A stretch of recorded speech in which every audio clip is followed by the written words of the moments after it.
He's hit, and he's sacked by the captain, Cameron Hayward. Get Zooks, man. That is some powerful running.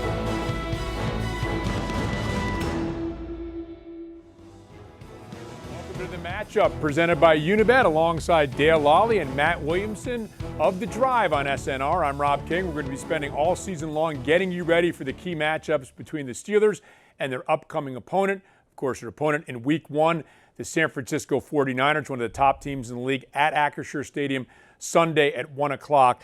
Matt, let's begin with you. We're going to take a half step back before we dive into the matchups that are going to be key to this game by looking at the Steelers, their national perception. They finished 7-2 down the stretch last season. They didn't seem to really get a lot of believers by doing that. Maybe so-so competition. They didn't put up a lot of points. They ran the football. They didn't turn it over. But maybe now what they did in the preseason offensively has started to turn some heads nationally. Yeah, it sure seems to be. And I think people need to realize right off the bat that that was by far the youngest offense in the entire league last year. So the fact that all of those guys are 1 year older, especially at the quarterback position, and then you infuse it with Isaac Seumalo, Allen Robinson, guys that have had success in other organizations, as well as some more draft picks too. So the roster's stronger, deeper. You know, Calvin Austin wasn't in the mix last year. And the explosive plays that you kind of alluded to really were a problem for them last year, as was red zone. And preseason sure looks like they're turning the corner. Now can they do it against a really good competition Sunday? And Dale, you recently wrote in your 5 for Friday article on Steelers.com how the Steelers had addressed depth issues all around the roster. And as we look forward to Week 1, this is a much deeper Steelers team, and that should benefit them not only in Week 1 but moving forward this season. Yeah, and I think Matt referenced it there. Some of the guys they brought in offensively, they did the same thing defensively, and a lot of these guys that they brought in are guys who are veteran players. 6, 7, 8 years in the league. So you're bringing these guys off the bench. When you're playing in Baltimore in Week 17 this year, and you have to start one of those guys, he's not going to be overwhelmed by that situation. They've been there before. As Mike Tomlin likes to say, been there, done that kind of guys. And so, that depth is going to be tested. Mike Tomlin said it last week in his press conference. Look, depth, you can think you have depth, but it's going to be tested at some point during the season. You just hope that it's not all at one play, one spot, which tends to happen a lot in the NFL. But they've really, that was something that they want to do, particularly on the offensive and defensive lines. Go out and acquire guys who are veteran players that can be backups for you, are capable backups and willing to be backups. We've seen that be a problem in the past. So I think they've done a good job with that, and particularly up front. And Rob, I mentioned that they were the youngest offense in the league. They were also by far the healthiest. It's very unlikely to happen again. It's going to get tested. So the depth, obviously, that's important for that no as question. well. And I'm glad you mentioned the offensive line, Dale, because that's your key matchup in this game, and it's the offensive line against the outstanding duo of inside linebackers. Fred Warner, maybe the best in the business, and Dre Greenlaw next to him. He's not bad either. Not too bad either. Yeah, and then you throw the safety Hefnega in there as well. I mean, he's down in the box a lot. So can the Steelers' offensive line, control the front, the defensive front of the 49ers, to the point where in the run game in particular, can they get to that second level? Because San Francisco gave up 3.4 yards per carry last year. That led the league. They were one of the top. They were the top defense in the league a year ago. But if you can get guys to that second level, those inside backers aren't the biggest guys. They're run and hit guys. So if you can get bodies on them, you might be able to create some room in the running game and stay out of some of those third and long situations. Then you don't allow a guy like Nick Bosa to take over the game. And it remains theoretical, Matt, that the Steelers want to press the ball down the field like we saw in the preseason. Mm-hmm. The last we saw them in games that counted in the standings, they were running the football, trying to establish that. So that makes that doubly key in this game. Without question. I mean, those linebackers are a problem. They just cover so much ground, led by Warner. I do think he's the best linebacker in the league. But he isn't super well equipped to take on guards, centers, fullbacks, tight ends.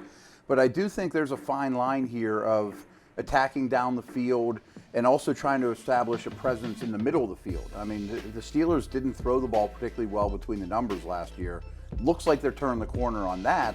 But this is like the most difficult team in the league to do it against. So maybe this is going to be more of a perimeter passing attack downfield. And it's not just those two linebackers. It's the guy that I've identified as my key matchup, and that's Talanoa Hufanga, who you just mentioned. he's drawn comparisons to Troy Polamalu, right? He's Got the hair. USC guy. He's got the hair sure. flowing out. He is all over the field. Let's pump the brakes on a one-time Pro Bowler and a first ballot Hall of Famer. Sure. There's a little gulf to get to, but he's an outstanding player. This is a really good player. And again, you talk about attacking the middle of the field. This makes it problematic.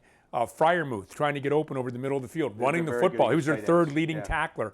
I mean, this guy, along with those two linebackers, really makes it difficult to attack the middle of the field, either running the ball, as you mentioned how good they were there, or throwing the ball over the middle of the field. Yeah, I mean, they were one of the top teams in the league last year stopping opposing tight ends, specifically because of those guys you just referenced here. So, this may be one of those games where Freiermuth's a little more quiet, but you can't just ignore it. You do have to test it at times, and maybe Allen Robinson comes into play there as well. That's why one of the reasons he was brought in as well here. So, the Steelers do have some different answers there, and they've got a variety of different guys that they can go to. Matt Canada referenced it earlier today when he spoke to the media. Like, look, if the opposing team is taking one thing away, we feel good enough about all of our eligible receivers that we'll go somewhere else with it because we have confidence in all those guys. Well, Nick Bosa signed this week, so we know obviously he's going to be a problem on the perimeter. But the last guy, again, your key matchup here, Matt, another guy that makes attacking the middle of this field difficult, and their ability to attack you from the middle of the field is Javon Hargrave. We know him obviously with the Steelers. He was a Pro Bowler 2 years ago, had 11 sacks last season with Philadelphia. In the run and the pass game, he is going to be a headache. Without question. And he had a great stint here, but he's even better now. He's gotten better and better every season, coming off his best year, making a lot of money with San Francisco now.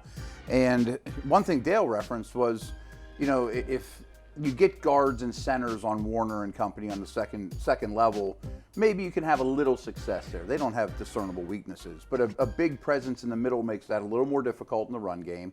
And if you look at them, led by Bosa, who was Defensive Player of the Year, they rushed the passer well, but didn't have the interior presence as pass rush that you would expect from such a good defense. Well, that's why they went out and got Hargrave, who's going to cause problems. And then you have Armstead with the long reach next to him, batting down passes, that sort of thing. Again, difficult in the run and the pass with these two guys. Without question. And Armstead and Hargrave couldn't be any more different, and now Bosa's back in the mix. So it's a very, very formidable front seven, front eight.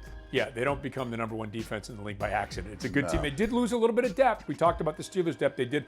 But in week one, you'd think that's less of an issue perhaps, and it will be maybe down the line for the 49ers. Yeah, the one spot where they are susceptible a little bit is on the outside at cornerback. That's the one spot where you can have some success attacking these guys. Well, Yin's Chat is the Steelers' official trivia and predictive game where you can compete with the rest of Steelers Nation for prizes, including this week's prize. That's an autographed Kenny Pickett jersey right out of the chute. Today's predictive question is over or under 185.5 yards passing for Kenny Pickett against the 49ers. When we continue on the matchup presented by Unibet, how can the Steelers slow down Kyle Shanahan's impressive collection of top offensive threats? We'll explore the key matchups for the Steelers D coming up next.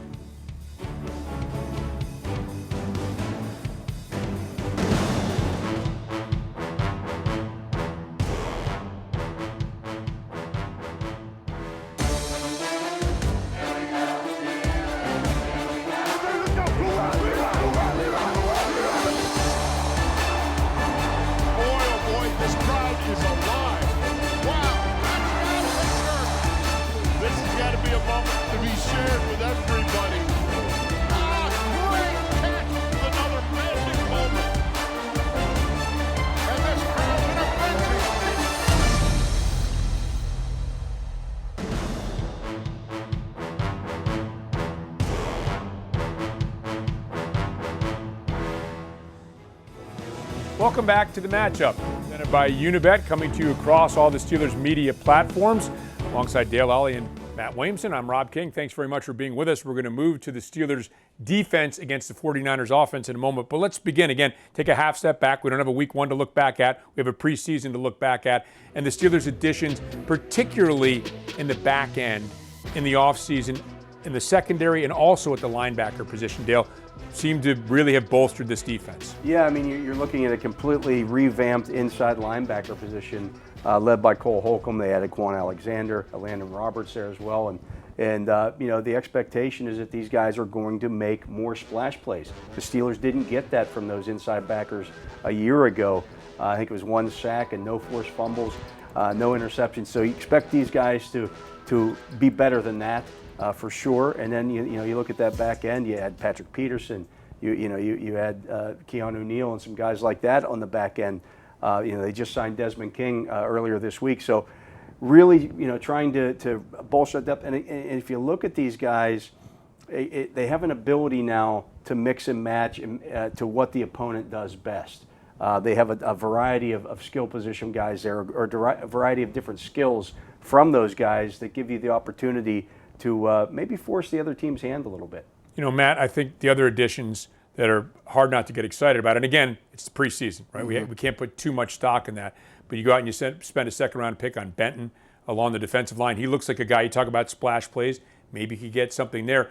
You bring in a guy, Marcus Golden, who now appears ready to be that third pass rusher.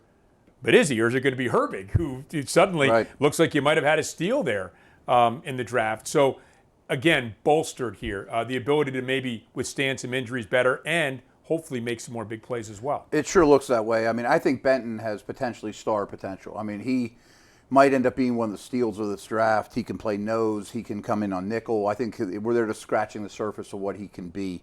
And the edge guys, as you mentioned, with Herbig and Golden, that's been a real light area lately for those guys. They didn't have a third one that was a presence. Now they might have a third and a fourth. Mm-hmm. So we keep referencing depth, and their defensive front is as deep and as strong as I can remember. Well, that is very encouraging heading into this season. Now, as we take a look at the key matchups in this game, you're going to take a sort of a bird's eye view. Instead of talking about specific players, you're going to look at Kyle Shanahan, obviously the head coach, but clearly the schemer offensively for the 49ers, and Terrell Austin, the defensive coordinator for the Steelers, in that matchup. Yeah, that's going to be a chess match for sure because, if you look at what the 49ers do, Kyle Juszczyk, their fullback, played over 500 snaps last year. This in a league where most teams don't even have a fullback on their roster, but they'll split him out wide. They'll have him in the backfield and split McCaffrey out wide. So they're kind of trying to force your hand a little bit. Okay, are you going to come out in your base defense? Or are you going to come out in your nickel defense to try to combat this? And so I think what the Steelers are going to have to do is kind of read the tea leaves a little bit and see what the 49ers are trying to do against them, and maybe come up with some options to stop that. Whether that be playing a big nickel package with 3 safeties on the field, or just doing some different things there because you have to stop the run, because they will run the football. They run the football 50% of the time, but when they throw it, the yards after the catch, they had 57% of their yards last season came after the catch, which was the highest in the league, because they get those mismatches and then they exploit them. Well, I think it's all, look, the scheme is great, no doubt about it. They've got great players. I mean, they sure do. Samuel, Ayuk, Kittle, McCaffrey.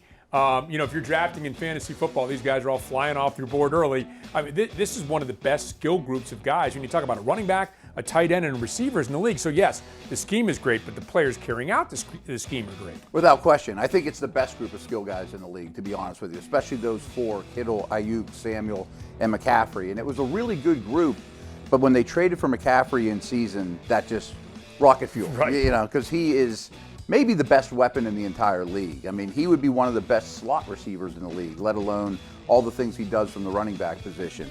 And all those guys, including Juszczyk, who gets undersold, he plays a lot, just have such a wide skill set. And Dale referenced after the catch. They've led the league in after the catch yards for 5 years in a row. Like, think about that for a minute. I mean, that's not by accident. That's scheme and getting players that fit it. So they're a handful for sure. No doubt. You mentioned the depth on the Steelers' defensive line and the quality of their front 7 in particular. And your key matchup is their offensive line. Look, they have maybe the best left tackle in football. He's certainly I think Trent Williams there. is the best offensive lineman in football. Okay, there you go then. So that's going to make for a long day, maybe for Highsmith on that side. I would assume, But the rest of the offensive line, you got Colton McKivitz now, who's only started, 3 games in his several years in the league, blocking T.J. Watt. Is the rest of this offensive line, is this an advantage for the Steelers, their defensive line against the 49ers offensive line? I think it's a massive advantage. I mean, maybe Highsmith doesn't rack up the stat sheet. Him and Williams will probably do their own thing. But those other four versus the remaining front really favors Pittsburgh. I mean, I would imagine Juszczyk or Kittle or maybe even an extra tight end is always going to be helping the right tackle to some degree. But then that leaves Hayward with a lot of favorable matchups. Exactly. I mean, those four other offensive linemen are a nondescript group, an unproven group that I think the Steelers will challenge over and over. And we mentioned this scheme. Shanahan loves to get 4 and 5 receivers out in routes. Well, that's going to be really hard to do when he's got backs and tight ends helping on up front. Right, and we're still questioning Brock Purdy a little bit. Great rating last year, but Right. We'll see here now in his second year in the league. My key matchup is, again, we talked about the 49ers and how difficult they are to attack in the middle of the field. And I wonder here in this game if that's what they'll try to do with the Steelers. The Steelers went out, they got Holcomb, they got Roberts to man the inside linebacker position. It's been one area that they continue to try to find the right people. And how are these guys going to do in coverage? They have to cover that guy. McCaffrey or Mitchell or whoever it is coming out of the backfield, and Kittle. And Kittle had fewer targets last year than ever, but he had 11 touchdowns. His touchdown total really took off. 5 more than he's ever had. Yeah, so that was an issue. If you look at Purdy though, the completion percentage at home versus the completion percentage on the road. I understand it's a very small sample size, but he was 10 points higher at home than he was on the road. It was 73% to 63%. So, you want to see if he travels well. He's coming off an arm surgery. I would try to force him to throw outside the numbers in this game. Without question. And that's what the Niners have done, whether it's Garoppolo or whomever. I mean, they attack the middle of the field better than anyone, and there's no doubt in my mind Shanahan's looked at this Steeler defense saying, new linebackers? Oh, we're going to test those guys. And of course, I do say that, and that was my key, but you do have Minkah Fitzpatrick lurking back That's the there, wild so you card, have to be a little careful attacking the middle of the field always against the Steelers. I would think he's lurking and doing more than just sitting in single high at the middle, in the deep middle. I bet he does a lot of different things this week. Well, it is certainly a fascinating Week 1 matchup. We can't wait. The Steelers haven't played a home opener since 2014 against the Cleveland Browns. They've been on the road a lot for the first game of the season. Not this year, taking on the 49ers, 1 p.m. at Acrisure Stadium, alongside Dale Lolley and Matt Williamson. You can listen to him on SNR's The Drive. I'm Rob King. Thanks very much for watching The Matchup, presented by Unibet. Touchdown, Pittsburgh! He's hit, and he's sacked by the captain, Cameron Hayward. Get Zooks, man. That is some powerful running.